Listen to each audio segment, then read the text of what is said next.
You're now listening to Sound Talent Media. Check out more shows at soundtalentmedia.com.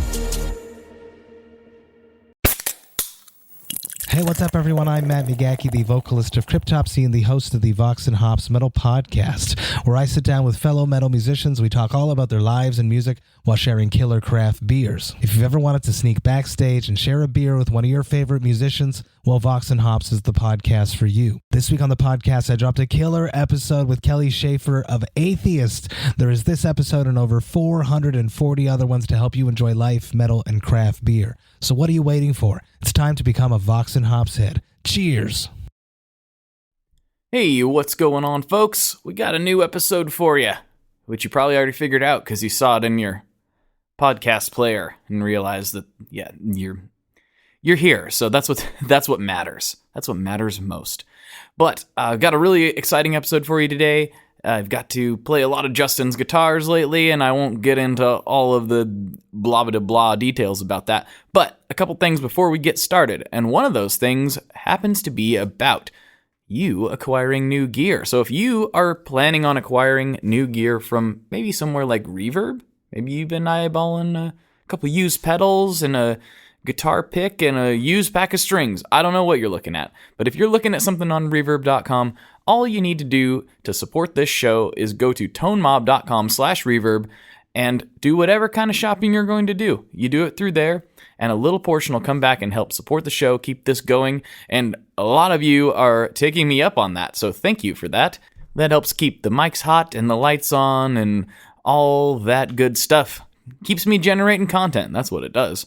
So go to tonemob.com/reverb for any of your reverb purchasing needs, and that will help out. Also, if somehow you've never heard of Reverb before and you don't have an account, all you have to do is sign up. So you can just slide over there and sign up for a new Reverb account. That helps as well. So tonemob.com/reverb is the place for all of that.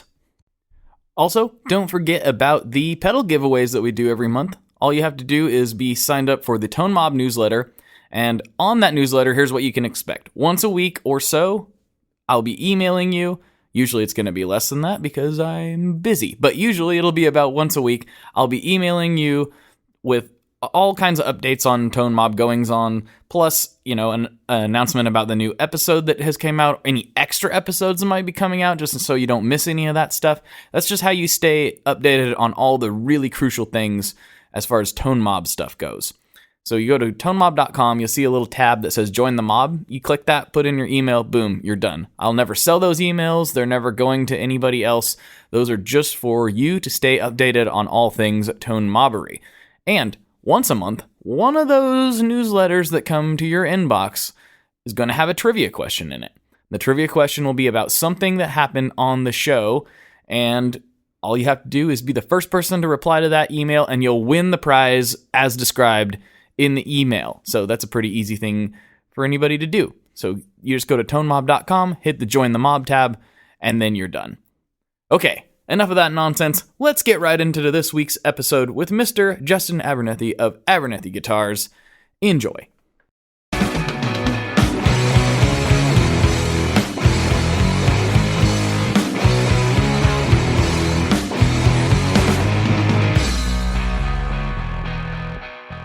Hello, everyone. Welcome back to another episode of the Tone Mob Podcast, the show about guitar tone and the people behind it.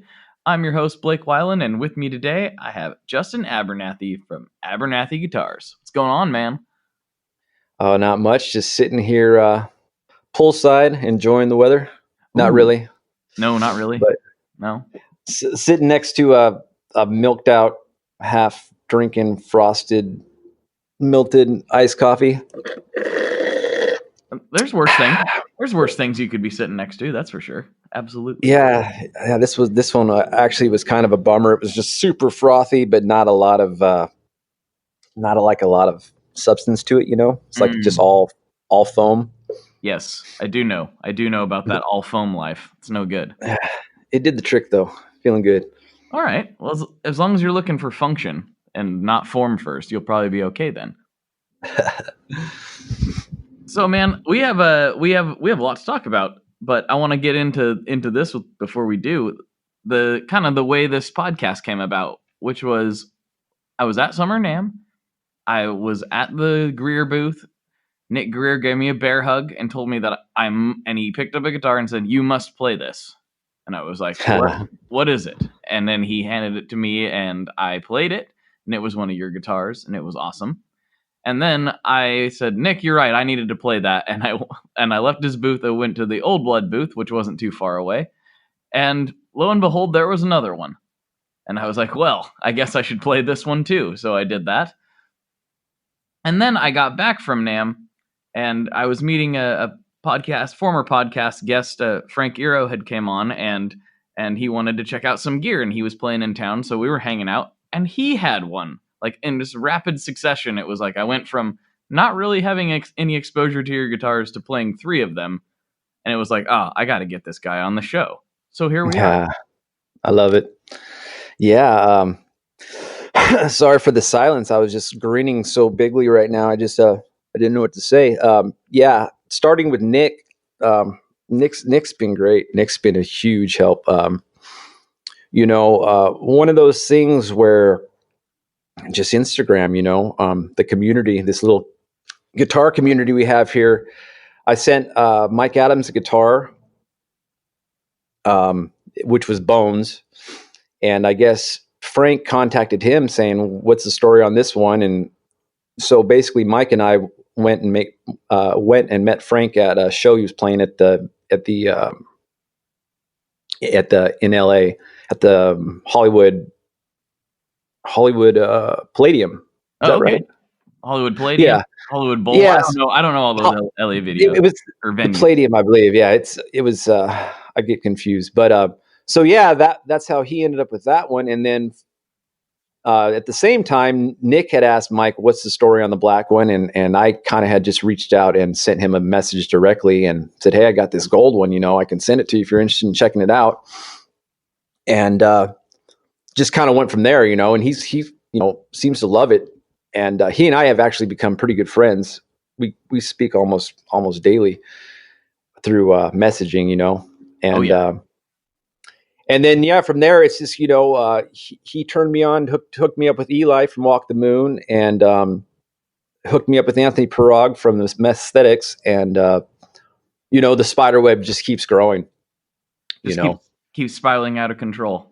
It's just the interwebs, and yeah, the Old Blood Noise one. Andy Pitcher turned me on to those guys. I was just kind of shopping around looking for anybody that needed a guitar for their booth, and he said, these guys always have a real beautiful booth, and hooked up with them, and that's how that went down. So very cool. It's been good. Yeah, very cool. Yeah, and it's just the way, you're right, the way these webs branch out and connect, you end up being able to talk to or do things with people that you never really planned on or expected to. It's really strange. This whole world is so weird. Everything's been magnified, like the level of connection you can have, and that includes people that you never thought you would get to talk to. Like Frank's a good example, probably. At least for me, he was. Yeah. Frank's great, man. It's funny because I was kind of the last person to jump on board with Instagram, and I was the guy that was just like, making friends online, like just kind of like didn't really get it. And now, now that I've kind of committed, it's some of the best friends I have right now are friends that I only really speak to online, but with the guitar, it's like there's always this common bond amongst us, and it's just crazy because me being just kind of extroverted introvert, I don't like talking on the phone, and I don't really get out that much in that way, but having Instagram and just being able to do it through that, it just makes everything so easy. And like you said, you never know. Nowadays, you can kind of, if the interest is there, you can kind of hook up with anybody. I mean, the possibilities are endless, Yeah, you kind of just have to try. And I see people who treat social sometimes, this is a little less common than it used to be, but sometimes it's like people just are are awkward, and I always tell people to treat it kind of like treat it like a party. You know, you don't just like barge in and be like, "Hello, everyone. This is my party now." Like nobody likes that guy. But if you're just like kind of there, and you're just contributing to the conversation and not being a drag, I mean, that's what it's all about, really. At the end of the day. Yeah, and I kind of have a tendency towards awkward, like especially like a podcast. I can just kind of feel like I'm under the microscope. But yeah, I've kind of learned you just kind of have to be yourself, and for me, it's really easy to get overwhelmed by what other people are doing and what other people are projecting, and I just keep telling myself, you know what, just worry about what I'm doing, and just keep working towards my goals, and don't worry about like not like keep the blinders on, but don't worry about what so and so is doing and so and so is doing. Just keep my eye on the prize and just keep doing what I'm doing, and that always seems to keep me on track. You know what I mean? As long as I just keep my eye on the goal, which a lot of times I don't even really know what that is, other than just continue to love and build guitars. As long as I'm building guitars, I'm happy. Things seem to work out. So because. I'm sorry, go ahead. Go ahead. No, go ahead. I was interrupting. Go ahead. Oh, because there can be just a lot of distractions and negativity, and honestly, for the most part, I haven't really noticed any negativity on anything. I don't know if I'm sure those people are out there, but I just don't have a lot of interactions with anything negative, other than like someone being angry over the twang dangler or something. You know what I mean? Right. I have found the Instagram in particular, and I'm still kind of amazed by it. Now, don't get me wrong. If you post something political, or you post certain things, it's going to be a dumpster fire. Like it's going to get gross real quick. And I'm not one of those people that are saying stay in your lane or anything like that. I'm just saying, as long as you put things out that are consistent with why people are following you in the first place, the likelihood that you're gonna get a bunch of blowback is very slim. And I run a lot of accounts, and the negativity is pretty minimal on all of them. And I don't know. I also think that it's part of the platform. It's not like YouTube. You can just sign up for a YouTube account real quick and just make a bunch of nasty comments with no consequence. And you can do that with Instagram too, but it's a little more of a process. It's a little more connected to you personally with your personal information, and I feel like there's just an extra layer of closeness and a slightly less anonymity. I can't say that word. It's slightly less anonymous. Oh, that was better. and I think that might drive some of the as far as social media goes and the internet goes, the slightly more positive nature of the platform. I'm not really sure. That's just my theory. Yeah. I feel like too that I feel like I have, like, with the people that I am friends with, I have more of an interaction with. So it's not just like like just speaking to a crowd. It's like I'm trying to interact with these people and trying to answer questions and just be honest about things, and instead of just feel like I'm just like I said, just talking to nobody. It's so that it definitely makes a big difference. I think just putting the humanity in it or whatever. But it's a good time. It is. It's a good time for sure. For sure. It's almost too good of a time. I find myself, I'm sure everybody listening just spends an unhealthy amount of time looking at my phone. It's, always afraid that you're going to miss something, or excited to not share something, or what have you. So it's got to be taken in stride. I'd like to know, this is what I'd like to know before we get too off track into the weeds, because that's what this podcast does. Where did you come from though? Where you don't just start making awesome guitars all of a sudden. There's usually a couple steps before you get there. So what's your musical backstory? How did you start playing? What got you into wanting to make guitars? Oh man, that's a saga right there. It kind of started when I was a kid. probably around 8 or 9 years old. If I really want to get dirty, a cousin of mine had like this acoustic guitar, and it was always like it was just like it never let me play the damn thing. You know what I mean? It was always kind of like, look what I can do on this thing, and so that was kind of the beginning of it. Just like the fact that I couldn't play this guitar and I wanted to so bad, I just wanted one. And then that years kind of went by before I even ended up getting one. But one of my good friends in high school played guitar freshman year, and I think I heard him playing guitar or something. It's like, whoa, like, you can actually play guitar. Like this is something you can actually pick up and do. And it was just kind of like a light went on in my head. Like I just never really thought that, oh yeah, I can start learn how to play the guitar, So I ended up getting one. I bought it with like an Antares Les Paul. It looked just like the guitar Jerry Cantrell plays it in the Wood video. It was like all natural Les Paul. And that was kind of my introduction into working on them, because it had some kind of like ground problem. So I opened it up and was trying to fix it. I don't know if I can't remember if I fixed it or not, but I did realize that if I touched this and this, the noise would go away, but I don't think I even knew how to solder then. But so that was kind of, my first guitar, I guess. But I was a freshman in 1990, so around the same time, Nirvana had just come out, and that was, probably one of the first bands that was a band that I had bought like Bon Jovi Slippery When Wet as a kid, but that was like the first band that I really kind of started to get into. And Pearl Jam and Alice in Chains, and kind of all that when all the Seattle thing kind of exploded. So there was just like a lot of awesome music happening, So it was just kind of a good time to get into it, I guess. You were the perfect age too.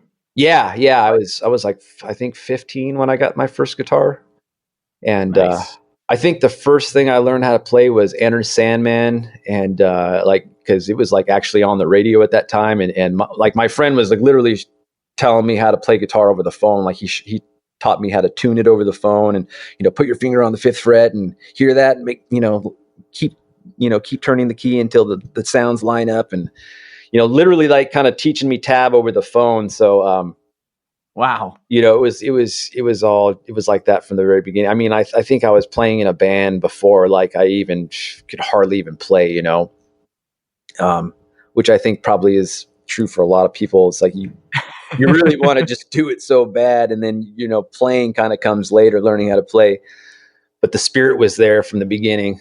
But, so yeah, so that was kind of how I started, got into guitar, and it was like immediately consumed my life. Like earlier today, we were talking about hunting and fishing, and up until I started playing guitar, that I was like full on in the outdoors and fishing and going hunting, and then I got the guitar when I was 15, and then I started driving when I was 16. So like immediately my life just turned into just nothing but the guitar, and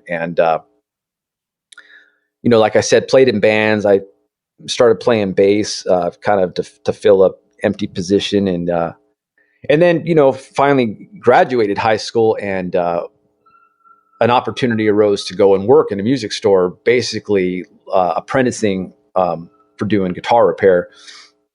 So I jumped on that excuse me, and did that for about 4 years, and that led to going to work for Gene Baker at Baker Guitars. He came back from, I think he was working, I think the last thing he was doing before Baker was working for the Fender Custom Shop, but he was working for Roger Giffen at the Gibson Custom Shop as well. And he had started Baker Guitars, and he had moved to Santa Maria, which is just, like 10 miles away. So I got a job working for him. I was his first employee, and that was kind of my introduction into really like building guitars. And I started working in the neck department, building necks. And, that I worked there for Gene until that shop shut down.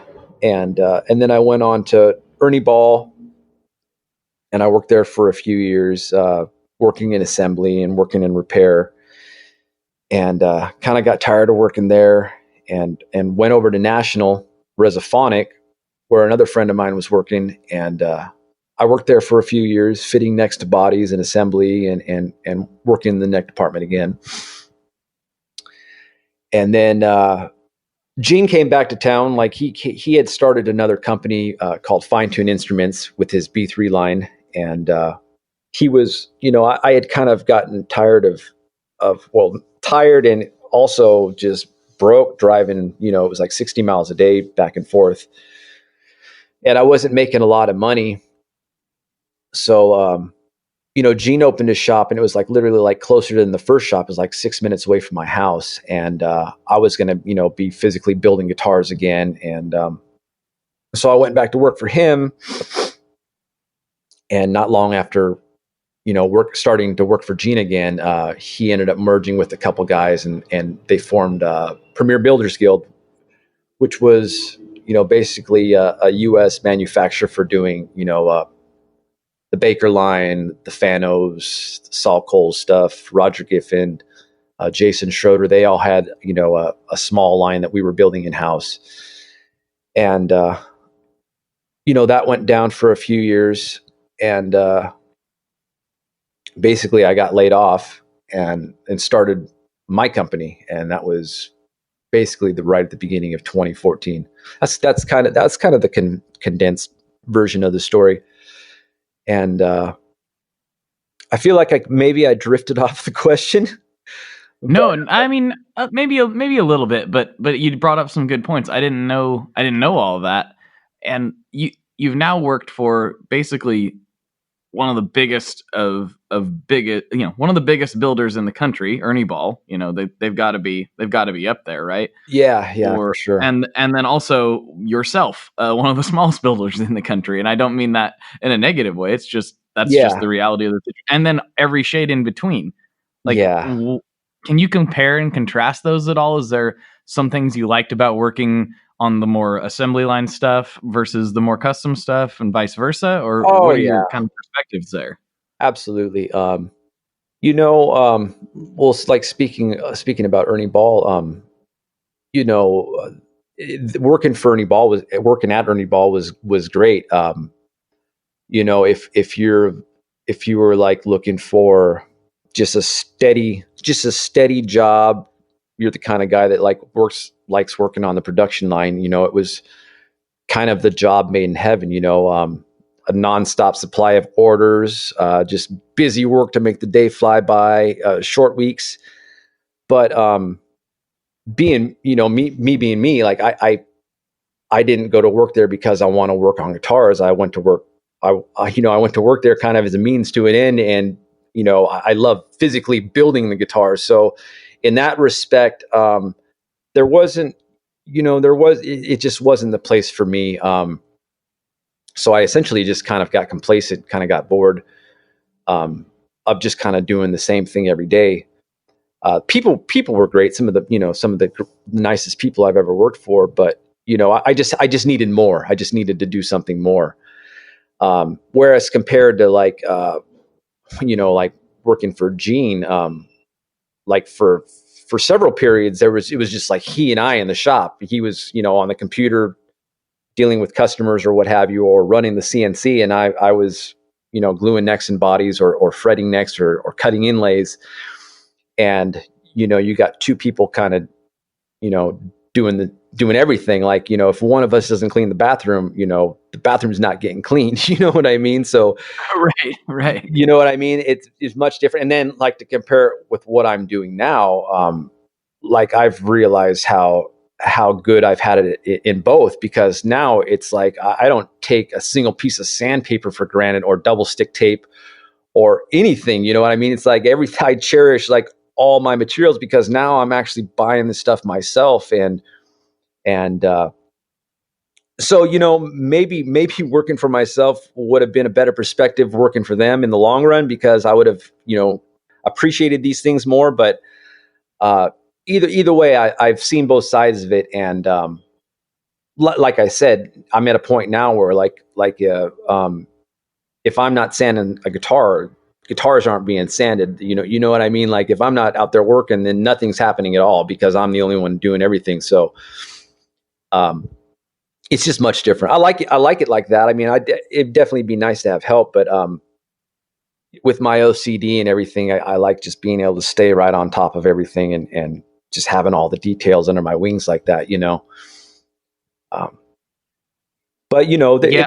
I've enjoyed both. On another hand, working for somebody else, you don't have to worry about orders and keeping food on the table. You just keep working, you get a paycheck, hopefully.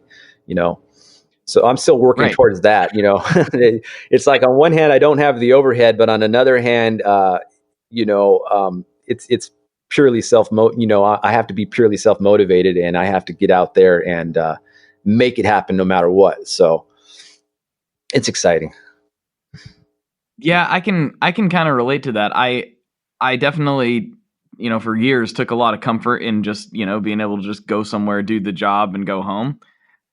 But I also had a lot of frustration with it because there was so much that was completely out of my control. Yeah, Just yeah. like I couldn't do anything about it. And I just was forced to do things that I thought were dumb, and they were dumb. I still think a lot of them were dumb. But that's how it is as an employee. You don't make the rules, you do what you're told. And Yeah. that's totally fine. But I found that for my wiring, there's something freeing about it's pressure, but it's also there's something nice about like, oh, this isn't getting done. Well, why isn't it getting done? Because you didn't do it. Like, oh, well, I guess I'll just go do it then. Like, I can fix that problem. Like being able to actually drive change and like make things happen, whereas before my hands were just completely tied. It's Yeah. kind of a nice feeling. Yeah, it's become now to a point where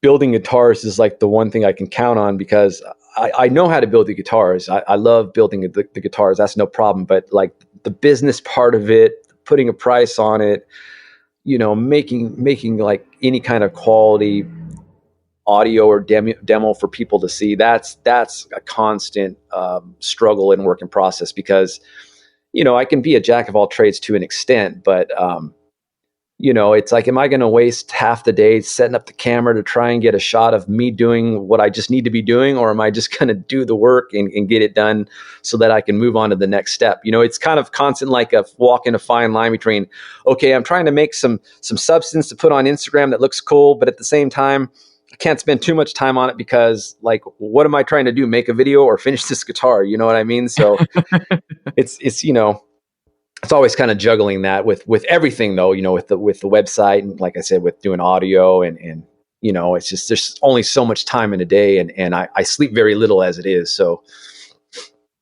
just trying you to, too. yeah, the deal. For me, it's not a lack of being tired. Honestly, it's just, I'm just always so excited to get back to it. Like I just, I'm always on. I'm always ready to go. So it's not that like I'm up at night worrying with insomnia. It's just like I'm so excited that I just can't fall asleep because I'm anxious. You know what I mean? So it works for me and against me. What we got to do? We got to get you in one of those float tanks. That's what we got to do. I'm in. It should calm down. I'm telling you, I was very skeptical, but I've become like a huge fan in the last year or so because of that same reason. Not just like the excitement. I'm excited too. Like it's incredible that we get up every day and work on this kind of stuff. Yeah. And honestly, it's hard for it to feel like work sometimes, even though it is. It's like, oh, this, you have to like reimagine what work is. But what that's done for me is it's really hard to turn my brain off, just like what you're talking about. Yeah. And I've found those float tanks are, for me anyway, it's like, oh, I'm just gone for a little while. And Nice. and for somebody who's hyper plugged in the way I am, I'm just always plugged in. it's so good to just unplug. And I'm kind of dreaming about, you know, I'm not sure what kind of time frame we're talking about. It's still probably several years out, but the hunting and fishing you were talking about earlier, I'm like, Yeah, kind of looking forward to leaving the cell phone in the drawer and going out in the woods for a week. absolutely.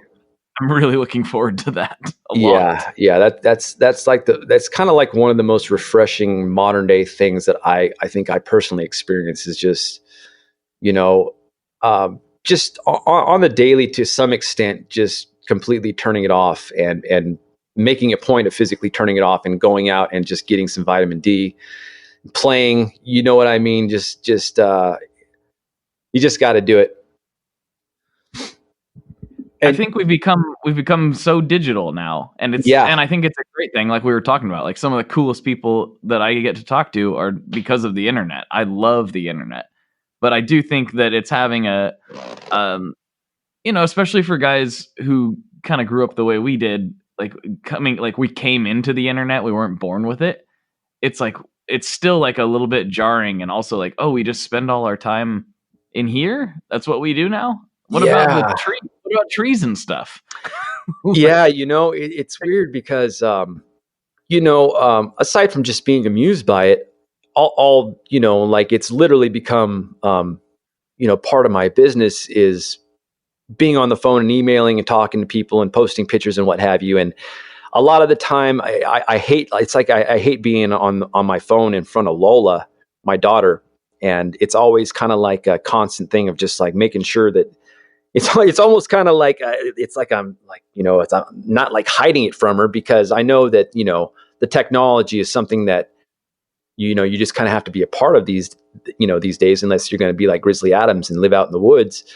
But I feel like it's like a guilty thing. I don't want to see her. I don't want her to see me just sitting on the couch on my phone, because it's not what I did as a kid. You know what I mean? It's like go outside and break your face on a skateboard or something, not sit here on the phone. You know what I mean? It's just such a different reality that I constantly find myself just fighting it. You know what I mean?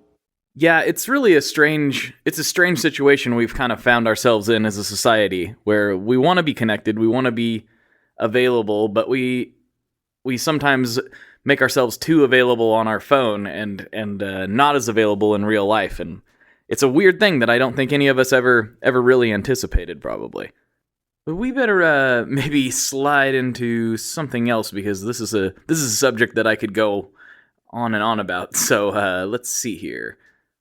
So throughout all this stuff, you're working at all these different companies. You're doing your own thing. Do you have a band? Are you playing music at the same time, or what's the story there? Yeah. I mean, I was playing in a few different bands. I was playing in a band called 12 Ounce Savior for a while, which was I was pretty much playing like lead guitar in that,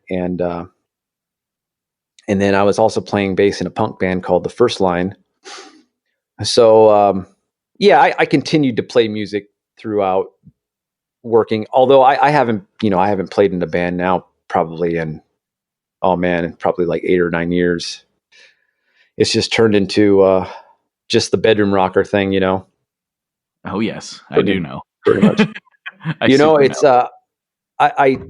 I do miss it, but at the same time, like, man, honestly, I'm in bed like by 8 o'clock every night, and most shows don't even start till like 10. So, and plus I don't drink anymore, so I don't even like being in a bar. Right. So, right. And like we were kind of talking about off the air, it's like I kind of hit a point where I realize, I'm not going to be a rock star, and that's not a reason to, if you like playing music, you should play it either way. But I realize, you know what, this isn't going to happen, and maybe I should focus my attention on doing this instead. You know what I mean? Yeah, I think it's kind of, everybody's at a different point in their life at with whatever they're doing. And for me, being in a band was always something I wanted to do, but not something I ever wanted to do for a living. Like, I love making music. I will never stop making music if I can help it. And so it was never like, oh yeah, yeah, of course. Like, I'm going to go tour. And I was like, I never wanted to tour. I knew I wasn't a road dog I hate road trips. I really do. So I'd rather get in a plane and fly where I'm going to go and be there. And guess what? As a small touring band, that's not going to happen. You're not going to be doing that. So you're going to be stuck in a van and in the desert somewhere. And that just sounded like not my cup of tea. But I'm glad there are those doing it. Yeah, I hear you. It takes a special type because it's the easier fantasy to live out. But when you're in a van with four other dudes that aren't concerned about their hygiene, and maybe you realize we're not as good of friends as we were just having band. You know what I mean? Like certain things can come out in situations like that. So it's not always about your best intentions. It's also about just how you can work with the other people, and it takes a special group of people to be able to put up with one another and go from state to state or from venue to venue and to be able to do that. It's a lot of work, man, mentally and physically. So and yeah, like you said, not something I'm cut out for because I'm just too weak for the road. That's right. And I'm okay with admitting it. That's fine. I'm powerful. I'm powerful here at home, but I'm weak on the road, man. I need my comforts. I need my Tempur-Pedic. I need my baby wipes. That's right. I need my air conditioning. I need my float tanks. I need all that stuff. Yeah. Yes, it's the road is rough even for, I think, for like high level guys that have kind of the best of everything. It's still not easy.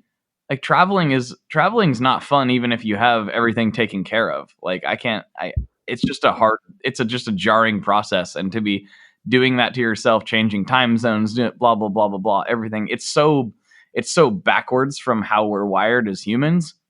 No wonder it tanks your system. Totally. Yeah, I don't travel well. I don't do good on the road.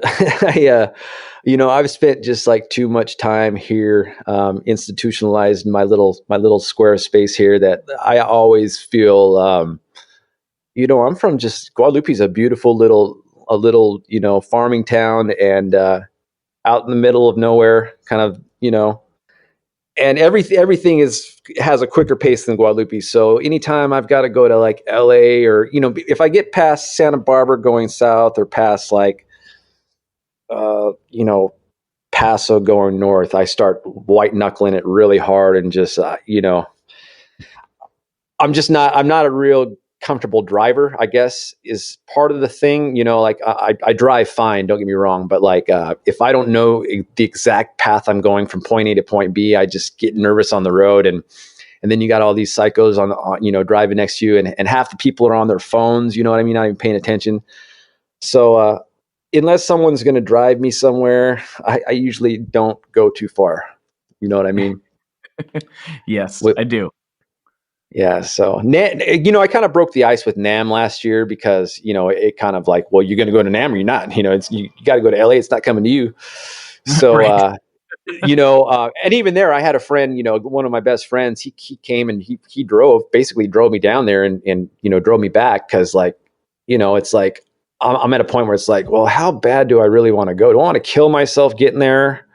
Or, you know what I mean? It's just like, I'm more likely to get up at like 3 a.m. and drive to LA when there's no one on the road than I am to just, make a day trip out of it. So, and we're only talking about 3 hours away. So, right. Well, that's 3 crazy hours. 3 hours driving in LA traffic is kind of like 17 hours being literally anywhere else in the world. I think, I'm pretty sure.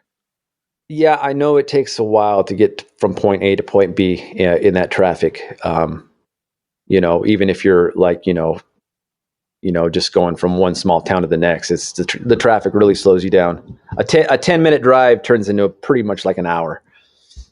Yeah, that would drive me crazy. We have pretty bad traffic here on occasion. Well, I mean, pretty much every day in Portland, but it's nothing like LA. It's a whole nother level of insanity over there. Yeah, it hardens you off. So let's see. There's a few other things I wanted to talk to you about. So the finishes, at least on the guitars that I've played that you've made, have been pretty unique. I would say they probably qualify as a relic, but they're not really a traditional relic job. Do you have a way of describing these things? I don't know. I kind of like to hear what you have to say about it. No, I'm just kidding. Yeah, go for it. You go first. I'll tell you how I feel later. Yes and no. I'm not trying to follow the herd as far as doing the relicking job. Uh, it's more than just some arm wear. I'm really just trying to break the thing in all the way around, from the edges of the neck to the way the volume knob feels to the slickness on the back of the neck. Just trying to make it as close as I can to something that I've handled before in the past. You know what I mean? In all details, so. Something that's been sort of pre-loved in a way. Yeah. It's you get your hands on some of those old guitars and they just feel like magic, and it's almost impossible to play a modern guitar that hard to get it to that point because of modern finishes. I mean, don't get me wrong, it's doable, but it would probably take a good 20 or 40 years of playing hard in a bar and leaving it around greasy fingers and sweat, and just trying to make it feel as close as possible to the thing. I feel like I'm kind of drifting right now. Well, I mean, it happens. I was. It's kind of a strange question, I realize, but I'm looking at Bones right now, a picture of him rather. Are we calling Bones a him? I'm guessing Bones is a him. It sounds like a pirate Bones. name. Yeah, Bones. Yeah, I didn't really put a gender on Bones, but I'm assuming that Bones is a him, I guess. I don't know. Just, that feels like an aggressive type of a piratey name. That's the only reason I went there, but who knows? Yeah, the white undercoat coming through the black, just especially on the back, it just looked like a rib cage to me, and then, like as you said, the finish. I'm using this old 100-year reclaimed fir, and it's got a real unique texture to it. It's real ribby. It's got real intense, soft and hard grain. So that's how you kind of end up with this real textured finish. And then, trying to simulate, the color with, 20 years of sweat and nicotine and the natural progression of the paint yellowing and all these things, trying to, foresee and basically recreate that. It's definitely more of a process. How do I say it? I definitely have to think it out more than if I was just going to just finish a guitar normally. You know what I mean? There's a lot of steps that I would or wouldn't do. Kind of like from a guitar building point of view, everything that you learned to do building guitars, you kind of have to throw out the window as far as, it's just certain steps for finishing and sanding techniques where you would normally use blocks, use your hands, and I don't know. I've never really had to explain it too much, but it's that's interesting. It's quite a process, though. Yeah. Can you talk more about that wood? What do you got? 100-year-old? What did you say it was? Pine, spruce? Is that what you said? It's fir, so it's fir. In the I'm same, just swinging and a missing all over the place over here. Yeah, basically what your front fence is probably made out of, or your house. It's this old stuff. It's I've got a local source for it. The stuff that I've been using right now. I think came out of a building in Boston that they tore down. Or I need to find out the true history of the wood because I think it's kind of interesting and I don't know it. But yeah, it's just some, like, a lot of the stuff I'm using is like reclaimed old form boards or beams they would use for houses, and the stuff is really dense and kind of heavy. I have to do a lot of kind of hogging to get it down to a weight that I like. and it's just got a lot of character. It's got a very pronounced tone. I wouldn't say bright, but it's just really projects. It really resonates. It almost has I kind of explain it like, if you everybody's kind of probably by mistake or by purpose been playing the guitar standing up, and you put the headstock of the guitar to the wall, or to the door, and it kind of just like all of a sudden it kind of amplifies the guitar. It kind of has that kind of same effect against your body. The stuff just wow. It just really rings, and it's got a unique tone. I wouldn't really compare it to, mahogany or alder. I'm sorry, what were you going to say? I was going to say, how did you find this source? Where did you get inspired to start using these kind of materials? Oh, that's a good question. Man,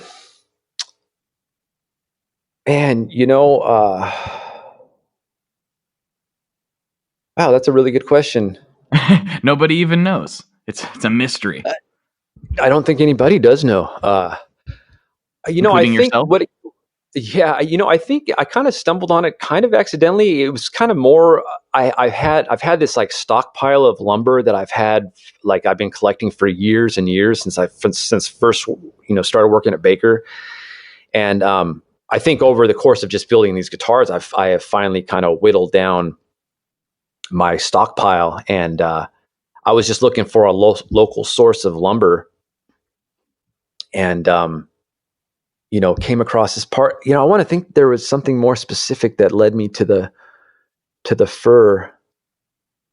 Have you been using it for a long time?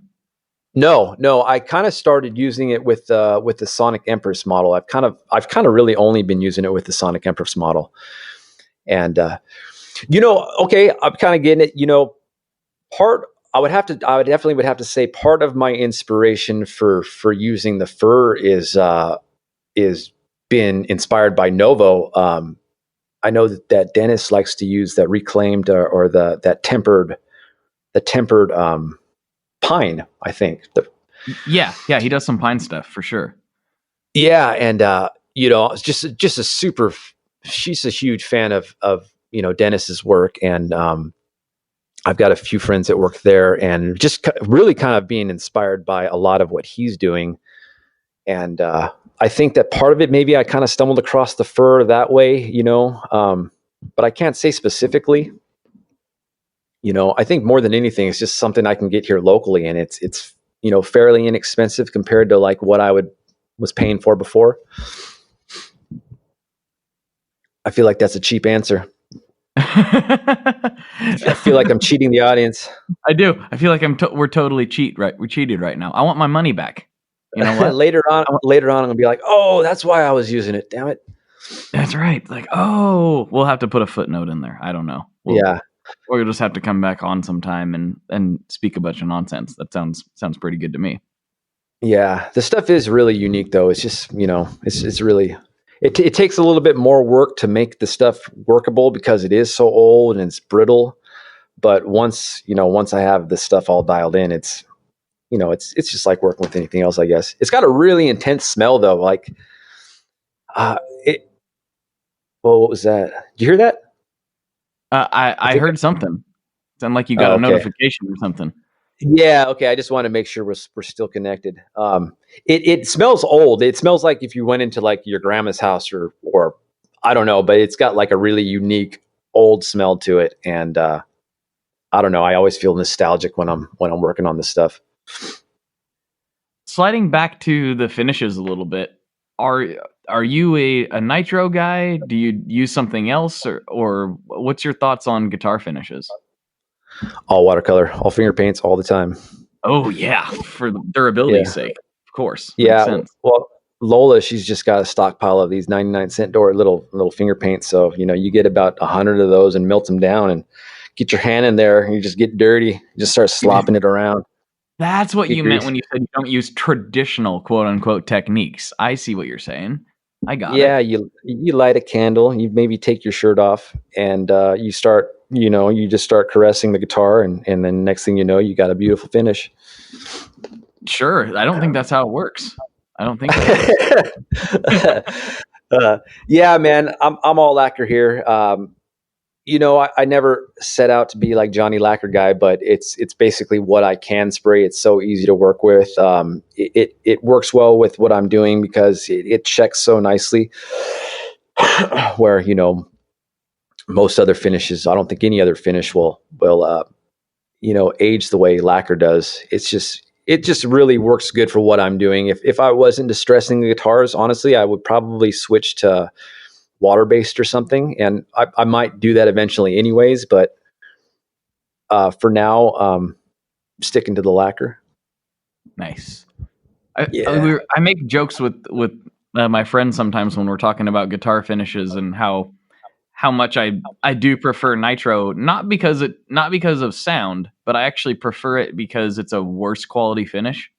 I like that I like that it wears and that it gets like it's not as durable, like, and it's more like all the things that are wrong with it are the reasons that I like it. And I was just telling my friend about this the other day. I'm like, yeah, I really like that guitar with the lower quality finish on it, which is a terrible way of saying it, but it's kind of accurate, sort of. Yeah, it's not the greatest finish, to be honest. I mean, for guitars, it's great, but yeah, I took a painting, like an automotive painting class, in like right after graduated high school. I guess you could call it college, but I wouldn't really call it college because I didn't go for very long. But I took a painting class, and the teacher was like, yeah, they used to paint cars in lacquer, and it was a horrible paint. It would oxidize, and just kind of went on and on about how horrible this stuff was. But and it's kind of true, but that's kind of that characteristic is it's what's awesome about it with guitars, if that's what you're into, because it does move and it does wear, and like it yellows, and like as opposed to like a urethane finish, you're never going to wear through that finish. You know what I mean? It's like a plastic shell on the guitar, and nothing about the tone or here or there or whatever. But if you're into a guitar that's going to wear with you, lacquer is definitely where it's at. You know what I mean? Or Yeah, I'm sure there's other finishes too, like hand rub finishes, or a lot of hand rub finishes are probably the same anywhere where you're not using like a urethane or heavy enamel. But lacquer is the only one where you have like pretty much any color under the sun and what have you. You know what I mean? It's got its own unique characteristics. So I really like it. I do too. I think it's wonderful. I just love it so much. I love how it smells. I don't know. I'm super hooked on lacquer, which sounds worse than I actually mean it. That makes it sound like I got a problem. So yeah, I was going to say, you love the way it smells. Are you like putting it in a sock, or are you just like liking it from afar? Paper bag. Yeah. I put my guitars in a paper bag in the heat, and I just let it evaporate just into my face. Yeah. Don't do that, kids. No one do that. I don't actually do that. Oh no, someone's going to get that soundbite. This is not good. Do not do that. No one do that. In fact, don't do anything that is suggested on this podcast. There we go. I wonder if that like covers me legally for any implications at all. Just don't do any of the things we talk about here. We'll be from fine. Here forward. Well, no, ever. Anything that's ever been discussed on this podcast, I don't want to be responsible for it. We've said some dumb things, or I have said some dumb things on here, rather. Nice. I like how you take responsibility there. I it's something I've been doing since I was a teenager, is shoving it off on other people. I feel like, why not? I got enough problems. I don't need to deal with responsibilities for my actions. That's ridiculous. It's a ridiculous thing to suggest. So we're getting down to kind of the last few minutes here, and I got a few more questions for you, if you don't mind. Let's do this. All right. We haven't talked about pedals yet, which seems ridiculous because I love guitar pedals so much, and we came together through guitar pedals. But speaking of pedals, what is your favorite Boss pedal? Ooh, the fabled Boss pedal. Well, hell. Let me think here for a minute. My collection of Boss pedals is limited. I would have to say, out of the Boss pedals that I have, my favorite one would probably be the digital delay pitch shifter one. That's a pretty unique pedal. I can't believe I don't own one of those. That keeps coming up in conversation. I've never played one. Oh yeah, it's one of the ones that I've, you know, to rewind the story a little bit. I'm not a huge pedal guy. I mean, I like pedals, but in my day to day, I'm more of a just plug right into the amp, you know. But most of the pedals I have, I bought, you know, like 20 years ago. So in a way, the digital delay pitch shift was one of my newer pedals. Right. um, Right. but it's one of those ones. I don't know how useful it is in a like a real life situation. I've heard different guys using it on different things. It seems like there's a lot of pedals these days that kind of do what it does, but back then it seemed like it was kind of an oddball. Yeah, I think it was pretty unique for the time. Yeah, yeah. So I think for me, it probably kind of still holds up the same. If I need to get wacky, I pull that thing out. So yeah, I'm going to call that my favorite Boss pedal. That's a good poll. That is a solid choice. Oh, wait a minute though. Hold on. I don't know if it counts as a Boss pedal, maybe a Roland pedal, but I would have to say in the line of Boss / Roland, I would say the pedal I probably use the most would be the one, oh man, I can't even think what it's called now. The 2-pedal, the red one, where you can the loop station. Oh, the loop station. Yeah, that's a Boss pedal. That's definitely a Boss pedal. Yeah, so that's, I guess, kind of my favorite too. You know, the pitch shift delay and the loop station. It's on there. Yeah. It's sealed. It's on the internet. It's real. So you can. Yeah, and oddly enough, though, I've never used the two together. So.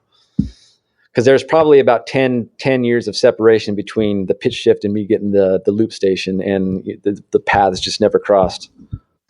And today that will change, and you'll post it on Instagram for all. It's probably going to happen now. It makes a lot of sense. I think now that you've committed this far, saying that those are your two favorites, it feels like, circle the wagons, make this thing whole, and post it on Instagram. If it didn't get posted on the gram, did it really happen? That's what everyone wants to know. What would the 43-year-old me do with the pitch shift and the delay hooked up? That's a mystery right there to myself. It would probably be something like, you'd probably like hit a note and it'd go like boom, and then it'll go like wee dee dee doo doo doo, or something like that. That's probably what you'll do. Yeah, with that one it goes. Perfect. It's a weird pedal, man. It's hard. It's a hard one to. Yeah, it's hard to recreate with your mouth. Without, like, I would have to put the mic down and like really get my body into it, and I don't have enough space to do that right here where I'm sitting, throwing some hard elbows. I don't want to ask you to risk injury for the sake of recreating the random boss pedals with your mouth. Doesn't seem to be worth it, I don't think. I think it'd probably be better anyways to see in person than it would be to hear, You better do that for the gram as well. That's you just do everything for Instagram these days. They need it. The people are hungry for that content. And that's just the kind of content they're looking for, I'm sure. This is true. I have a video to send you later, but actually I posted it on Instagram like 3 months ago. Some guy was doing a Boss, quote unquote, a Boss DS1 demo, and somebody sent it to me, and it was literally just like his whole demo station was like falling on him while he was trying to record this horrible demo. It was pretty bad, I'm not gonna lie, but it was funny. Nice. It looked DS1. Like yeah. I would have to say the DS1 you mentioned, that is probably one of the 5 Boss pedals I have. So I think everyone has a DS1, don't they? I kind of think that's like, you're not even allowed to buy any pedals until you get a DS1. I'm pretty sure. Or sometimes right. I think in the old days, if you opened a bank account, they would just give you a Boss DS1 as kind of a gift. Depending on where you banked. That always reminds me of a long time ago, Johnny from Alchemy Audio came on, and after the show, he's like, "Oh yeah, I want to send you one of my modded DS1s." I'm like, "Oh yeah, let me find a DS1. I got a DS1. I'll send." He's like, "Oh no, don't worry about it. I got a bucket of them here." I was like, "You have a bucket of DS1s?" He's like, "Oh yeah, I see them at a garage sale. I just pick one up. Never know when you might need one for something like this." I was like, well, okay, then that works. Yeah, not to go rogue. I don't know if you have more pedal questions for me, but I recently just that damn Josh Scott. He's got everybody lit up about pedals, and I'm one of them. I had to find the chicken salad, the Dan Electro vibrato, the Leslie speaker. Yes, it's a great pedal. And I tell you what, it did not disappoint. And so, like now, like I said, it's been years since I bought pedals, but now all of a sudden I was on eBay and I found myself the PB&J. It's still in the package. I went on Reverb and I found myself the Surf and Turf, the compressor. So, I have some new pedals coming in the mail, which is, it's just kind of funny you asked me about pedals because normally I would have no action for you, but I've got some Dan Electro action. Actually, I think I saw that you had like the reel-to-reel delay going today too. Yeah. Well, I picked up a few months back on kind of a whim. I picked up a Dan Electro Real Echo, which is Nice. Their kind of tape emulation that they did a long time ago. But this one was like almost brand new in the box. Like it was super, super clean. So yeah, I'm going to do a video with that later this week for sure. I was like, oh, I forgot I had this. I got to do a video with it. So yeah, toys, man. I was told by a listener, Paul Marsh. Hey, Paul. He said the only difference between men and boys are the expense or the amount that their toys cost or something. I just butchered that whole saying. It actually rhymes, and I just ruined it. But that's okay. That and a hemorrhoid. Yeah. Well, let's hope you're not a man until you've had your first hemorrhoid. All right, I'm putting that down on the internet right now. Is that how that works?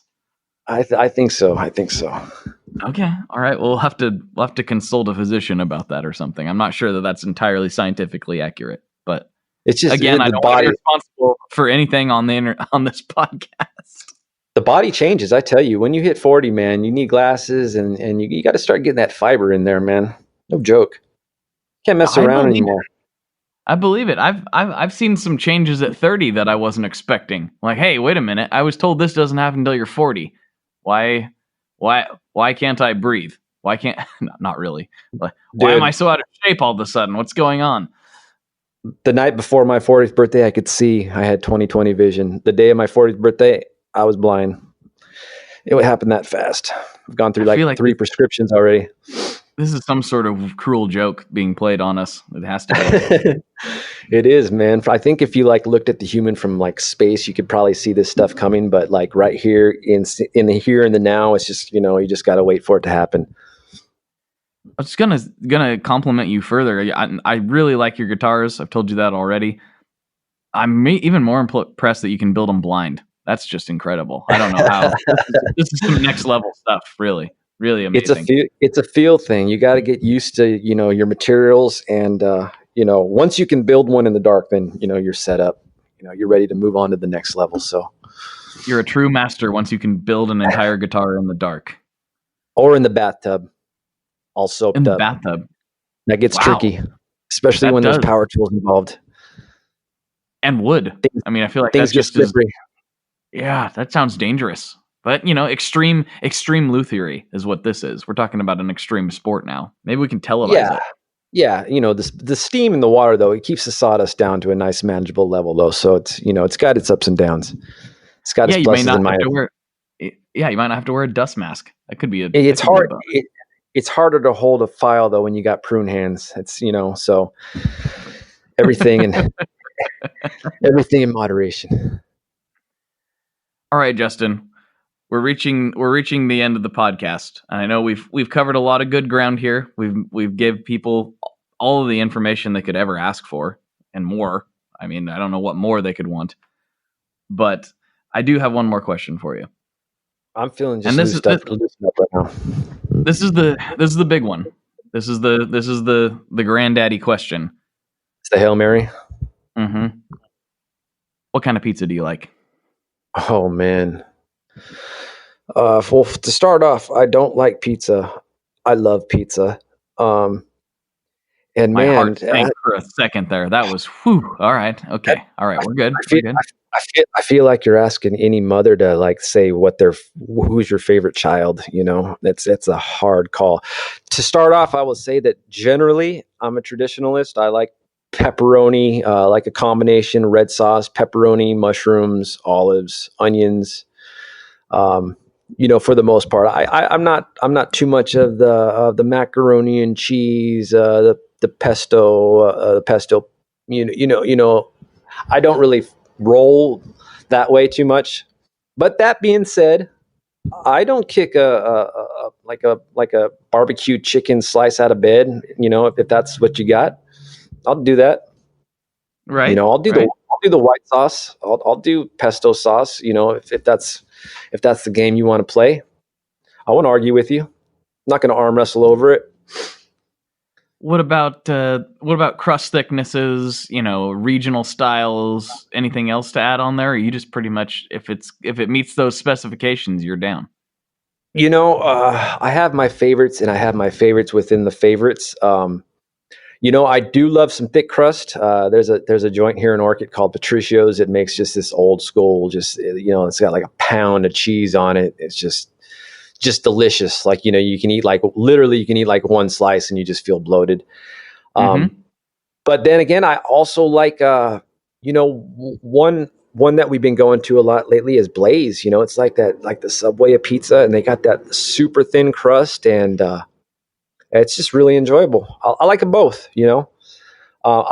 If I had to choose one or the other, it would probably just be depending on the day of the week. You know what I mean? Depending on how many Oreos I ate last night, or how much water I drink. You know what I mean? To decide these questions. These are the big ones. These are the existential questions of life. If we're all honest with ourselves, I feel like. There's important things in life, and then there's pizza. And I'm not going to say that falls above or below the line. Everybody's got their own, journey to walk, their own line to walk when you're talking about pizza. It definitely is above the line. It definitely is. What are you into? What's your thing? What am I into? I'm into lots of different things, but I really I was a big New York pizza skeptic for a long time. I looked at it and I thought, it looks good, but it looks like pizza. I don't understand what the big deal is. And then I got over there, and I feel like I understand. I went over there a couple times, had almost nothing but pizza the whole time I was there, and I'm like, I understand what you guys are talking about now. And so, yeah, a good New York style slice is pretty amazing for me. But I do like the wood fired Italian places that get a little fancier. I do. We have a really good one here in town that I like. Called Mi Familia. It's great. Nice. But yeah, I like a thin crust, New York style slice is gonna set me pretty happy. You bring up questions that I never thought of before, and it gives me something to look forward to. Like like when you discover that band or that album that it's like, how did I get to 30 and I've never heard this before?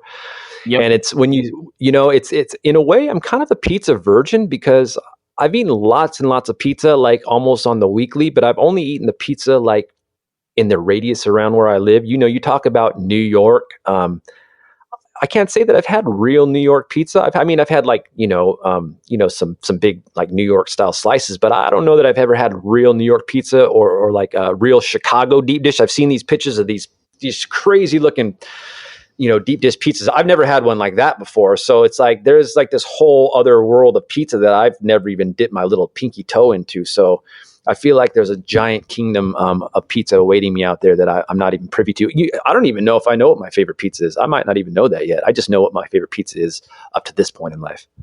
Oh, that's a good point. It's a good caveat. I didn't think about that. Like, your favorite pizza, maybe you've never met it. That's the problem. Yeah, I'm ignorant. Ignorant. I'm pizza ignorant. Yeah. I'm just living on a tiny little chunk of ground right here, man. It's like I don't even really know if I know what pizza is, to be honest with you. Well, I'll tell you what. You come up to Portland, and I'll take you to some really good spots. There's some spots up here. I know a lot of people call shenanigans, and I did too. I did too. But there's a guy named Anthony Falco. He makes his living as a pizza consultant, and he set up some good spots in New York City. I don't know what, like, I'm not going to pretend to understand his whole career, but he did make a controversial statement saying that Portland was the best pizza town in America, and people freaked out. And I disagreed. I was like, no, it's not. There's no way. But then I hit a few of the spots that he was suggesting that I'd never had before, and I went, oh, maybe I still disagree on it being the best pizza town, but we do have some really, really good slices. So there's that. Nice. Yeah. Pizza consultant. Is that did he invent that? He might be my hero. Is that a real thing? That's what he does. He's like, he goes across the world and he goes to different restaurants and helps them like set up their pizza kitchens. That's what he does for a living.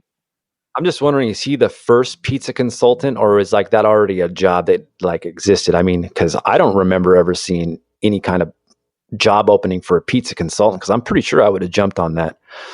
I'm pretty sure I wouldn't be making guitars right now, and I'd probably be weighing about 350, and I'd be greasy with a slick little mustache, and I'd be slinging the pies.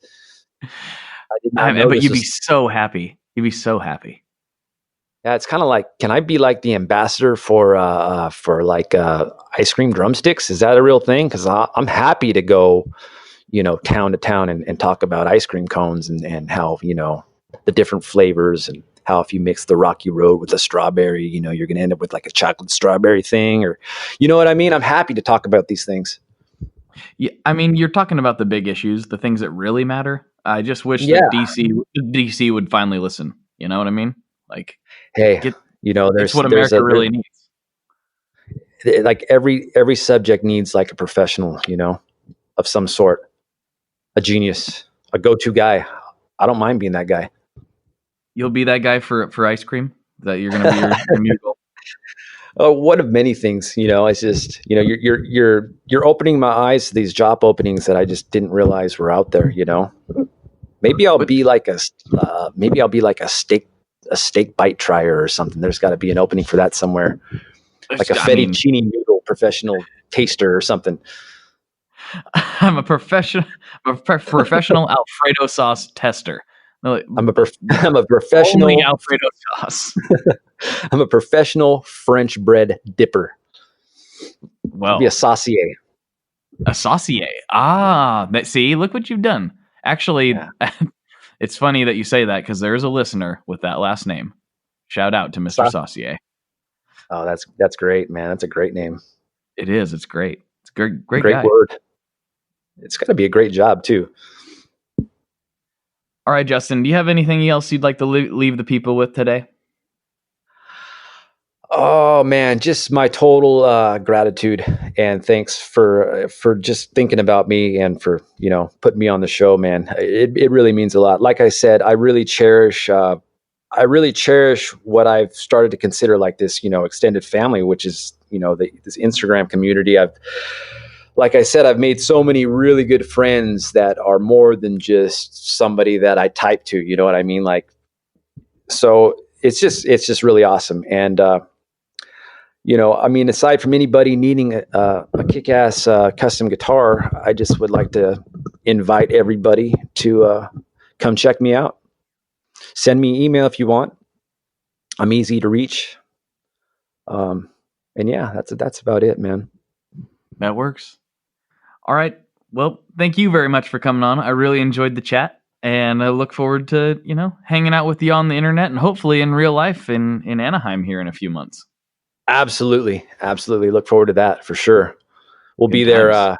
I would guess if I was going to plug anything, I would say, I'll be at NAMM again in winter, and I hope to have a fat new crop of guitars to show off. So looking forward to that. Already starting to build those now. So Sweet. That's what's next. Yeah. Very exciting. Very, very exciting stuff. All right, everybody. For Justin, this is Blake. And as always, folks, good luck and good tones. All right, we did it. Make sure you go to Justin's website. Yeah, that's what I wanted to say. Website. It's listed in the show notes. It's abernethyguitars.com. Pretty easy to get to. Check out his builds. Check him on Instagram. All that good stuff. And if you enjoyed this, if you enjoy audio content based around guitar type things, then maybe you might be interested in supporting the show on Patreon. Patreon is where you go to support creators, and there is an option there for you to get more episodes. That's right, more episodes streaming right to your ears. I put in a little bit of extra magic into those ones too, if I'm being honest. Yeah, those are special. Those Patreon episodes are really special. No, but in all seriousness, if you want more conversations like this, if you want a little bit of me and Justin Porter sitting down and shooting the breeze, if you want, some like strictly audio-based guitar stuff, I've been doing some demos on some of my weirder stuff in the collection, and it really gives you kind of it seems weird to like not have a video component to it, but I found on listening back, which I almost never like to do other than editing these things, it's kind of a nice experience. It lets you really critically kind of sit down and listen to what the pedal or the thing is doing. And as a bonus, you get to listen to my really bad guitar playing. So for just $5 a month, you get extra episodes and extra audio content over at Patreon. So you go to patreon.com/tonemob. You can check that out and see if any of those levels are going to work for you. And if they do, thank you so very much. It means the world. All right, until next week. I'll see you. See ya? I won't see you. I'll talk to you next week. All right, later. Bye. One last thing before we totally sign off here. I just want to remind you that if you do any shopping at Stringjoy, that's Stringjoy guitar strings made in Nashville, that will help me out as well. As I've said for years, I'm heavily involved in that company, and I really do think they're making the best products on the market. So if you would like to try custom strings, go to tonemob.com/stringjoy and check them out today. I seriously love what the team down there is doing. I help them out with all kinds of things, and by you supporting them, you are also supporting me as well. And hey, you need some strings, so why not get some custom strings just for your guitar and playing style? Again, the link for that is tonemob.com/stringjoy, and that will take you right to their website, and you can do all your shopping through there, and that will help everyone involved out. So thank you very much. Talk to you next time. We are brought to you by the wonderful folks at Gun Street Wiring Shop. Yes, Gun Street Wiring Shop. I've talked about them before. I used to say based out of Bend, Oregon, but guess what? Sean moved to my neck of the woods. Sean's in Portland. Sean is awesome and has helped me with a bunch of stuff lately. And if you have wiring needs for your guitar, he can help you too. If you want to get weird with it, he can get weird. If you just need to spruce things up a little bit, there's your guy. He takes all the guesswork out of doing your guitar wiring, and he makes it simple, and his customer service is top-notch, and I can't say enough good things about Gun Street as a company. I really respect Sean and what he's all about, and the product is top-notch. I've got 3 different guitars that now have Gun Street harnesses in them, and I could not be happier. So go to gunstreetwiringshop.com and check them out.